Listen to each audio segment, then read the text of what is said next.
সর্বোপরি শুকর আদায় করছি মহান রবের, যিনি আমাদেরকে অত্যন্ত দয়া করে মায়া করে এরকম একটি দিনী মজলিস সুন্দর বৃষ্টি বাগানে আসার বছর তৌফিক দান করছেন। এই জন্য আপনারা খুশি না বেজার? সকলে পড়ি আলহামদুলিল্লাহ। কথা বেশি লম্বা। আসলে আমরা অনেকে অনেক জায়গায় যাই, অনেক প্রদর্শনী দেখি, এমনকি আমার নিজের প্রতিষ্ঠানেও প্রদর্শনী করা হয়। তবে আমার অত্যন্ত আনন্দ লাগতেছে এই ভেবে যে এই অল্প দিনের মেহনতে আলহামদুলিল্লাহ আপনাদের মাদ্রাসার পরিবেশ অনেক পরিবর্তন হয়ে গেছে। ঠিক না ঠিক? একসময় আমরা শুনতাম, আমি লক্ষ্মীপুর থাকি, অনেক বছর এখানে আছি, ছাত্র জীবন এখানে কাটাইছি। একসময় শুনতাম যে সীতারামপুর মাদ্রাসা আছে কিন্তু নাই ভাব।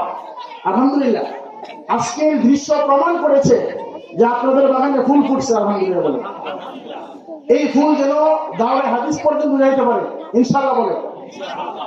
আর আরো একটা বিষয় আনন্দিত হচ্ছি, মুরব্বীরা আলহামদুলিল্লাহ যেভাবে হাদিয়া দেওয়া শুরু করছে, এর দ্বারা বোঝা যায় মুরব্বীরাও খুশি। ঠিক না ঠিক? এরকম সুন্দর স্বতঃস্ফূর্ত ভাবে বাচ্চাদেরকে একের পর এক হাদিয়া দিতে থাকা, এটা অন্তরস্থলের দোয়া ছাড়া আর কিছু না। ঠিক না ঠিক?